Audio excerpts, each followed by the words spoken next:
What's good, guys? UFC 307, Alex Poatan Pereira versus Khalil Roundtree Jr. takes place this weekend in Salt Lake City, Utah. We're going to go through each fight with breakdowns and predictions and who we think will get their hands raised this Saturday. Let's get into it. First fight of the night, Tim the Dirty Bird Means taking on Court the Crusher McGee. Both fighters are on a big skid. Tim Means 1-4 in his last five. Court McGee on a 3-fight losing streak. Means is the minus 230 favorite. Who you got in this matchup? My prediction, man, I think the Dirty Bird Tim Means gets the job done with the unanimous victory. Both fighters are on the older side here. Was looking through their records, man. Both these guys lost to Alex Morono. I'm not really too fond of this fight. Court McGee's a hometown guy from Utah. You know, he's going to have the crowd on his side. But in my opinion, the winner or loser of this fight, rather, is probably going to be out of a job. Like, this seems like a send-off fight for the loser of this fight here. Both these guys are on the older side. Not really an exciting matchup, but I guess get the home crowd guy out there and get the crowd going. But at my prediction, I think Tim Means gets his job done with the UD victory. Yeah, man, I'm going to have to definitely agree with you on that one. I think Tim Means got this one in the bag. He's a lot taller, has more reach. He fights long. He has good submissions if you take him down to the ground. He's not a great jiu-jitsu guy, but he can choke you if you slip up. And he has some solid striking. He'll hit you with some nice straight shots, some nice jabs, some nice raised straights. He's a solid fighter overall. Both guys are 40 years old. About Court McGee's almost 40. Tim Means is 40. But Tim Means is the better fighter. Both guys are old. So we're going to have to go down the skill level. And I feel like Tim Means' skill level is higher than Court McGee's. I'm going Tim Means by decision. Second fight of the night, we got Ovince St. Preux taking on Ryan Superman Spann in the light heavyweight division. This is a very important matchup for both fighters. OSP 2-3 in his last five. Ryan Spann's on a 3-fight losing streak, but he's also 2-3 in his last five. Ryan Spann needs this fight to keep his job. A little bit of a Freudian slip right there, but if he loses this fight, I think it's over for Ryan Spann. He has all the tools to get this job done. He's younger, he's taller, he's bigger, and he has a lot of knockout power. He's finished a lot of fights. I think Ryan Spann needs to get this one done if he wants to keep his job. What do you think, E? Yeah, man, Ryan Spann has been super inconsistent. Like, he has a loss to Anthony Smith, who, you know, everyone kind of beats, unfortunately. On paper, Anthony Smith beats Alex Pereira. I think Anthony Smith beats anybody on paper. On paper. And I'm surprised to see that he's a big favorite here, Ryan Spann, speaking of, against the older OSP. I think his OSP does have a win over his teammate, Kennedy Nzechukwu, who's a beast in his own right. I do believe that OSP is the better fighter here. I just think he's way past his prime. Even though Ryan Spann is super inconsistent, I'm not really comfortable putting money on him. But between these two, and if I got to put my money on someone, I'm going to have to go with Ryan Spann winning this one by decision. He's just a younger fighter, 8 years younger. And I think he has a lot more to show, man. OSP is just here to get a check, in my opinion. Still a big fan, though. Brother, he come here for money. That's it. Third fight of the night. We got Carla, the Cookie Monster Esparza, taking on Tisha, the Tiny Tornado Pennington. The Cookie Monster lost the title, and now she's all the way down in the prelims. Who would have thunk it, man? You know Uncle Dana White doesn't like that fighting style. And on the other side, we have Raquel Pennington's chick, Tisha Pennington, on a 2-fight losing streak. She lost to Mackenzie Dern and Tabitha Ricci, both by split decision. If she loses, she might get cut from the company. What do you think about this matchup, E? Man, Tisha Pennington, formerly known as Tisha Torres. Yo, interesting fact about this fight. Snapple fact over here. Both these fighters are coming off after giving birth, which is crazy, right? So let's see whose mom is gonna be the best mom here. You feel me? I do believe Carla just has more experience being a former champ, fighting much better fighters. I know Tisha's fighting on the same card as her wifey, but as far as prediction goes, I just think the wrestling is going to be too much for Tisha Torres. I believe she struggled with that in the past. I think she gets this one with the wrestling and wins this by a decision. Yeah, man. Yeah, man. It's crazy that Carla's the underdog in this matchup. Her last fight was against Weili Zhang, where she was the champion coming into that matchup. She lost her belt. She gave birth. She took some time off for that. But Tisha Pennington also took time off for giving birth.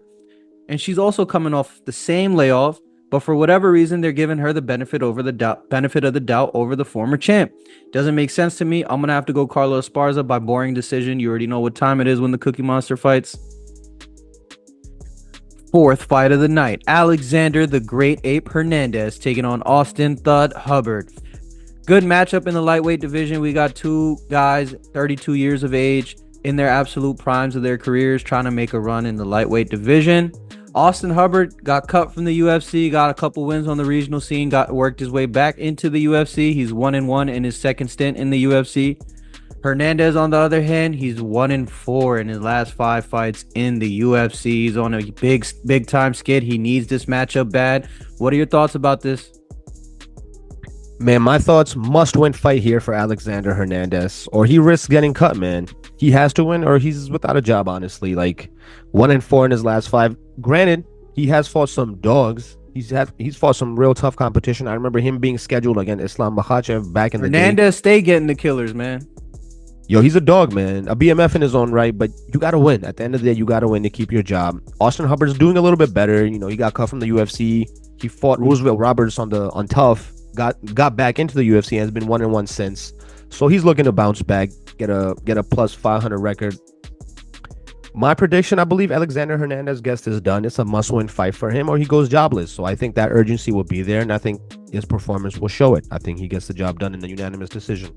Yeah, man, I'm gonna have to agree. Back is against the wall for the Great Ape, and I think he's gonna come through in gold. He's gonna get this done. He's gonna keep his job, and I think he's gonna make a little bit of a run. I think he'll make his way back into the top 15 even.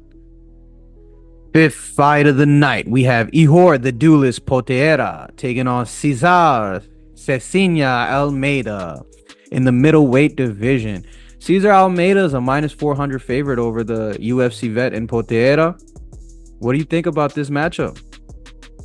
Yeah, I'm not surprised to see him as a favorite, despite being the much older fighter. Dude's like, 36 years old. He's fighting a 28-year-old Ihor. Ihor has fought some good competition. He did lose to Ulberg. He did lose to Michel Pereira. He's actually coming off a first-round submission loss to Michel Pereira. And on the other side, Almeida, he's fought some real competition. He's actually fought Alex Pereira twice back in 2013. He lost the first one, and then he won the second one, which is crazy, right? In the stand-up. So with my prediction, I'm going to have to go with Cesar Almeida. I think he gets this done. I'm predicting a TKO victory.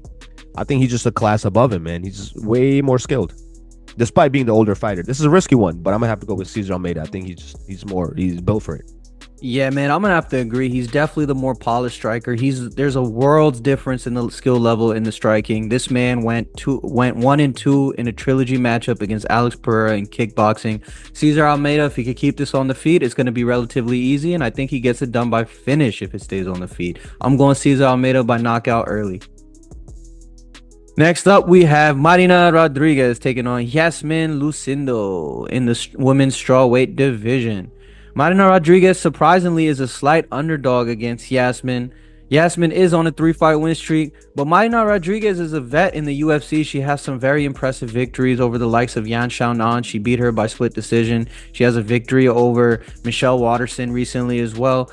But I feel like people are giving up on her because she's 2-3 in her last 5. But the 3 losses are Amanda Lemos, Verna Jandiroba, and Jessica Andrade. She's losing to the killer, like the best women's fighters in the whole division. Those are 3 of the top 5 fighters in women's strawweight division that she's losing to.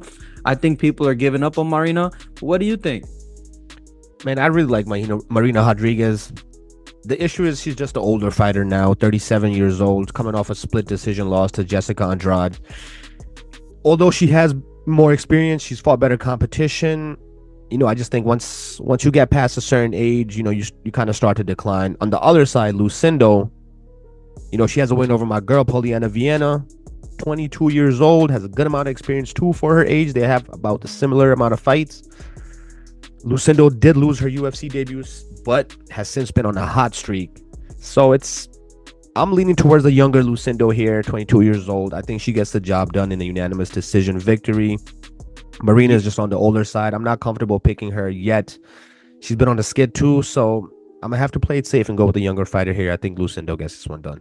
Yeah, man, I'm gonna be a little bold here and go with Marina Rodriguez, and I'm gonna be confident with it. I'm gonna say that's my upset pick of the night. That's that lock of the night. That the underdog will get this matchup done. I think Marina Rodriguez gets this matchup done by decision. Moving on to the main card, we have Stephen Wonderboy Thompson taking on Joaquin Numanza Buckley. Buckley, ever since moving down to 170, man, he's undefeated, 4-0. Stephen Thompson's 2-3 in his last 5, but his 3 losses are to a bunch of grapplers. He lost to Shavkat, Bilal, and Gilbert. And as we all know, those are some killers. Regardless of weight class, those 3 guys are killers. What do you think about this matchup, E? Yeah, man, Wonderboy lost to the current champ Bilal, and he lost to the future champ Shavkat. So this is, Slow your roll there, partner. No shame in there, man. No shame in there. But what is there to say about Wonderboy, man? Buckley is the slight favorite here, surprisingly. But in my opinion, man, I think Wonderboy has the style to beat Buckley. Wonderboy, his last fight was Shavkat, which is not a bad L.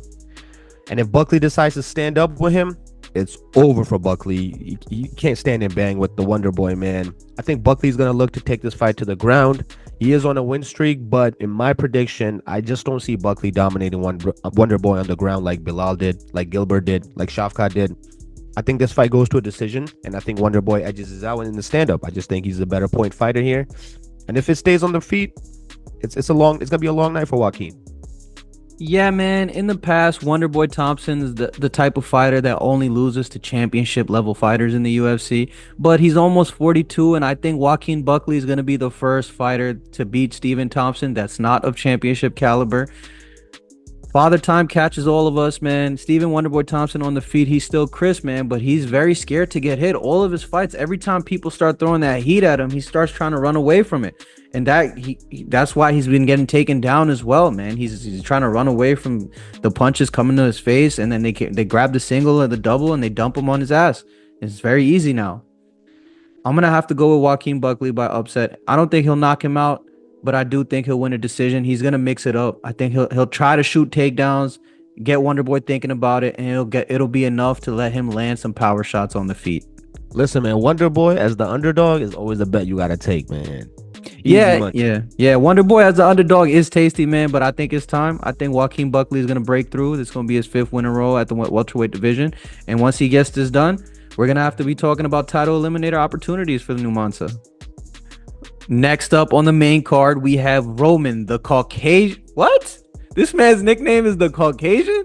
Roman Dolidze taking on Kevin Trailblazer Holland. What do you think about this matchup? My thoughts have been messed up. I can't believe this man's nickname is the Caucasian. That's crazy. But give me your initial thoughts on this matchup, E? Brother, it's called Caucus. Anyways, this is a solid matchup here. Holland is the slight favorite, younger, faster, more accurate striker. But on the other side, Dolidze is just a powerhouse.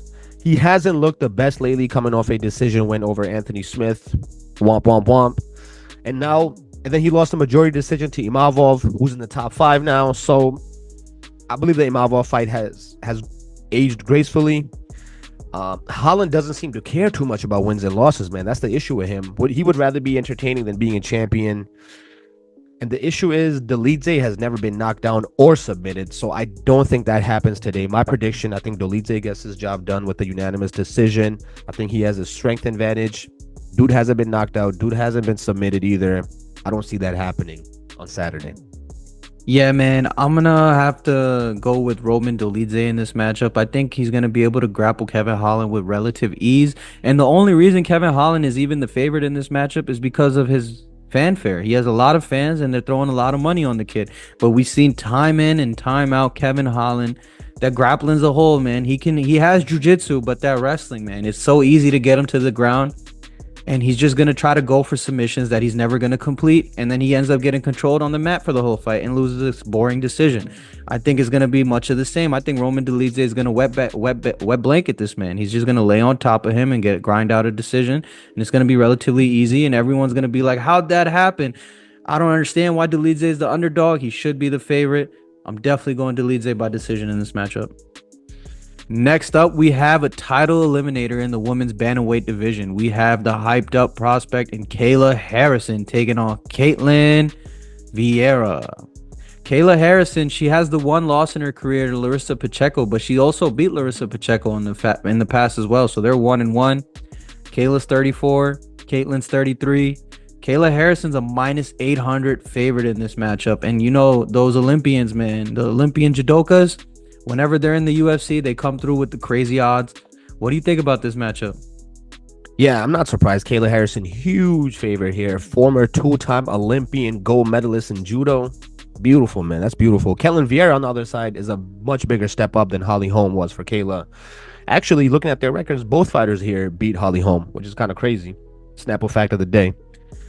The issue I see with Kayla here and what I'm worried about, is she going to have any issues making weight? I think that's probably going to be the toughest fight, the toughest part of the fight for her. Ketlen Vieira on the other side has never been submitted before, so that's going to be interesting to see.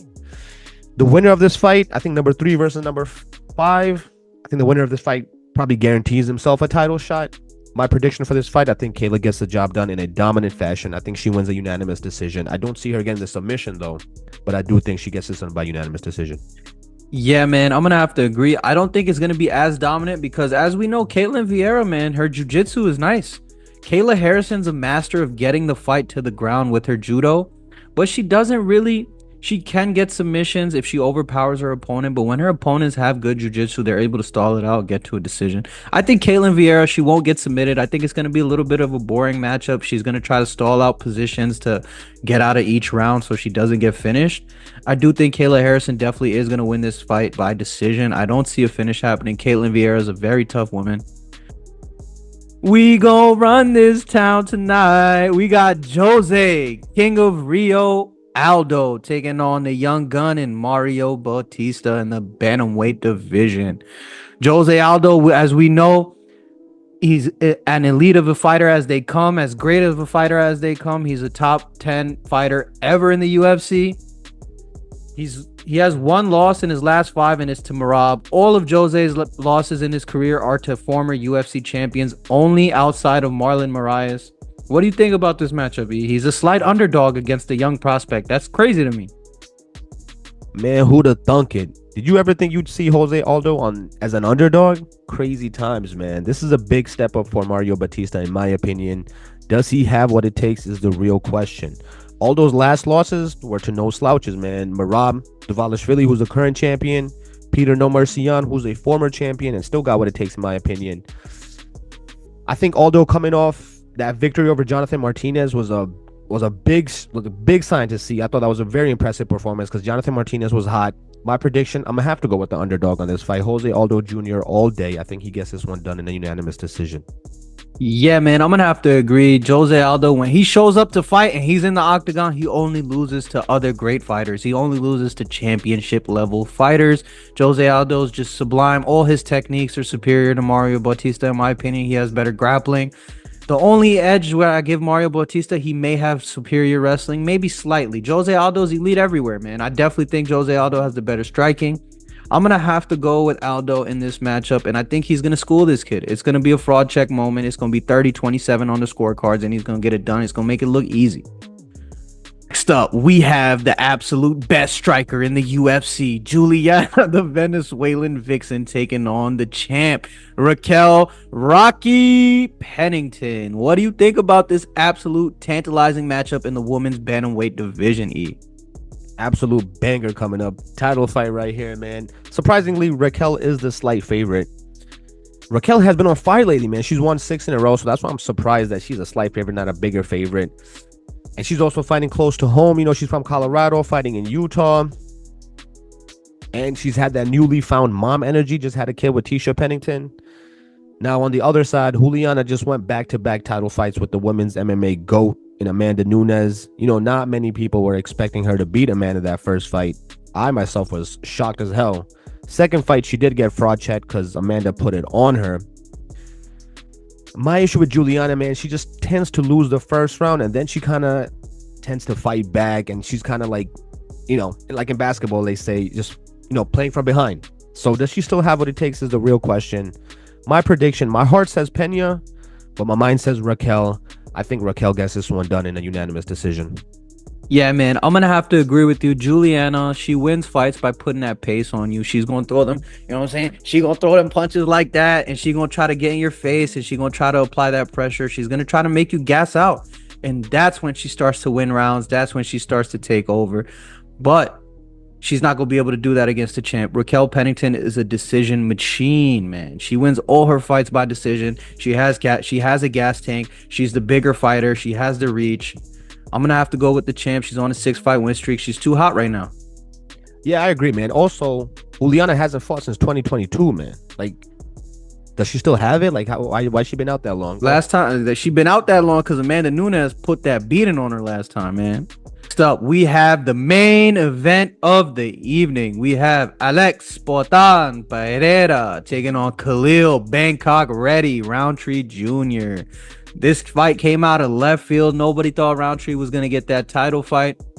It's almost feeling like a lamb's getting sent to the slaughterhouse. Pereira's the minus 455 favorite. What are your initial thoughts on this matchup, E? Who you got? Man, welcome to the Poatan circus. Because this is about to be the Poatan show, man. They're giving him that Anderson Silva treatment. Yes, sir. Because this is a weird title fight here, man. I know Khalil is coming, he's coming in this fight with a 5-fight win streak. He's looked good lately, aside from that split decision victory over Justin Jacoby. Matchup-wise, both these fighters prefer to stand up. The question is, who's going to shoot the takedown first? Who's going to just not want to stand no more? His only ranked win is, again, over a famous name that we've been mentioning on this video, Anthony Smith. That's his only ranked win. On paper, he beats anybody. So I'm not too impressed with that performance. He has looked good. He's been on fire, but I just don't think he has what it takes to beat Poatan, man. I think Alex puts on a masterclass. I think he wins this by TKO. I think he even knocks him down, gets the finish. Like, easy TKO victory for Alex. Yeah, man, I'm gonna have to agree with everything you're saying. They're rolling out the red carpet for Alex Pereira. They're making a bunch of Shama t-shirts in the UFC factories as we speak, man. They're making millions off this man. He's hot right now. They're giving him that Anderson Silva versus Thales Leites type of matchup, just a layup in a title fight. Khalil Rountree doesn't have a chance in this matchup, in my opinion, bro. He's going to strike with him. And as we all know, Alex Pereira at 205 and 185 is a top 5 striker, regardless of promotion, regardless of discipline, regardless of sport, boxing, Muay Thai, kickboxing. If you're going to fight stand up, Alex Pereira at that weight is top 5 in the world. You do not want to stand up with this man. It's too much power. He can knock you out with the left hook. He can knock you out with the high kicks. And we've seen he's able to get up if you take him down. If you don't have elite jiu-jitsu, you're not going to be able to wrestle this man. You're going to have to bring... Khalil swears he's not going to jump for the takedown. Khalil swears he's not going to do. He said he's never done it before, and he said Alex will do it first. So that's going to be interesting to see. Yeah, Khalil never shoots takedowns, and also he throws a lot of leg kicks. He throws a lot of jabs, but in all of Khalil's matchups, man, he's losing the first 2 rounds all the time until he starts landing that big shot. I don't think he's going to find any success landing big shots on Alex. In fact, in the contrary, I think Alex Pereira is going to find a lot of success lighting this boy up early on, and I think he's going to get the early stoppage. I think he knocks him out in 1. So basically, no Shama for Khalil. No Shama. It's going to be Shama for Alex. He's going to point at that man after he knocks him out. Alex Pereira everyone's going to be talking about how he's the next John Jones of light heavyweight, but we all know Uncle Dana's just rolling out that red carpet, giving him favorable matchups. Give that man Magomed, and we'll see what's what. Shama, no Shama. That's Full Guard MMA, and we out of here. Peace.